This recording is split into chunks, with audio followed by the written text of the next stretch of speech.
In recent weeks, the United States has seen police arrest nearly 2,200 people during pro-Palestinian protests at college campuses across the country. At times, the encounters have turned violent, police sometimes using riot gear, pepper spray, flashbang devices, and even armored vehicles to try and clear out student encampments on public and private universities. Most demonstrators are calling for their schools to divest from Israel. University officials have varied in their response, from taking successful efforts to de-escalate tensions to calling in police to storm buildings. On Thursday, President Joe Biden insisted that order must prevail. Take a listen. It's against the law when violence occurs. Destroying property is not a peaceful protest. It's against the law. Vandalism, trespassing, breaking windows, shutting down campuses, forcing the cancellation of classes and graduations. None of this is a peaceful protest. Threatening people, intimidating people, instilling fear in people is not a peaceful protest.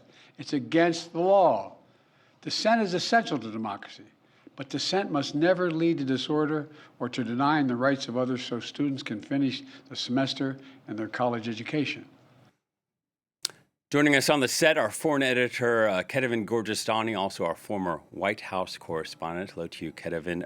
Those remarks by Joe Biden, unscheduled, also his most extensive yet on these protests and the clashes. Absolutely. And really, we saw in that soundbite that his goal in this message was really to show support for freedom of speech, for the right of these students to express their views, but that there was a limit to that, and that once there was violence, then it was no longer protected speech if it ended up in vandalism. So he was treading really a fine line, trying to strike a balance between the support for these students, but also a way to show that he was the president of law and order. And there are multiple reasons for why he decided to speak at this time. First of all, it's because we've seen over the past few days, whether it was at Columbia University in New York a couple of days ago or last night also at UCLA, that these protests have increased in their violence, in the clashes, whether it was between protesters and counter-protesters or clashes with law enforcement. So there was a feeling that the president needed to speak because of this sort of change between peaceful demonstrations and violent clashes, but also because he has come under extreme pressure from both sides of the aisle, Republicans and his fellow Democrats, for staying silent so long in the face of these protests.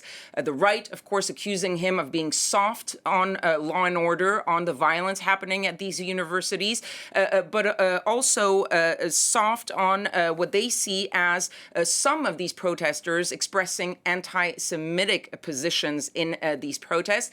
The left also criticizing the president, this time mostly for his position in support of the Israeli government with its war on Gaza. And this is, of course, also in context in an election year. We've talked about, even before these protests, about how there was a part of the younger voters who were expressing the possibility of not voting for Joe Biden because of his support for Israel.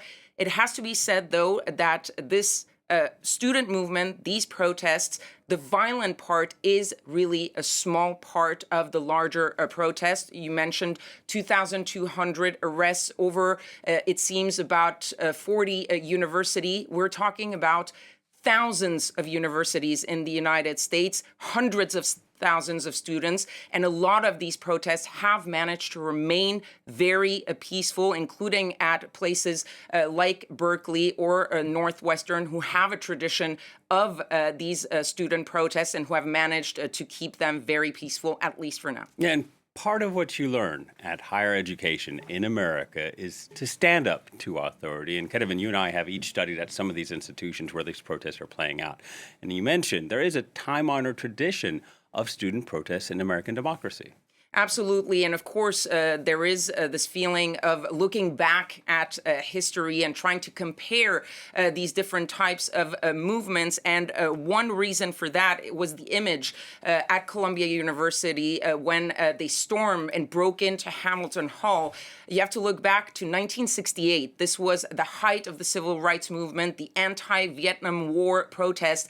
Those students also storming and occupying Hamilton Hall. So the parallels between history were right there. It has to be said, though, that those comparisons really sort of end there, at least when it comes to the scope of the protests, their duration, at least for now, and also the violence that ensued in these protests. If you look back at the 60s and the 70s during those protests, there were some very violent occurrences. 1970 was a pretty bad year. There was a bombing at University of Wisconsin. There was also the Kent State Massacre. Back then, National Guard opening fire and killing at least 4 of the student protesters. And at Jackson State, just a few days later, police forces killing 2 students in a dormitory, firing at this dormitory. You haven't seen any of that these days. Also, the difference is this time around, actually, law enforcement might be less violent, but they've moved in much, much quicker. And looking back to Hamilton Hall, those students back in 1968 stayed there for nearly a week before law enforcement moved in to pull them out, whereas at Columbia University, it happened very, very quickly.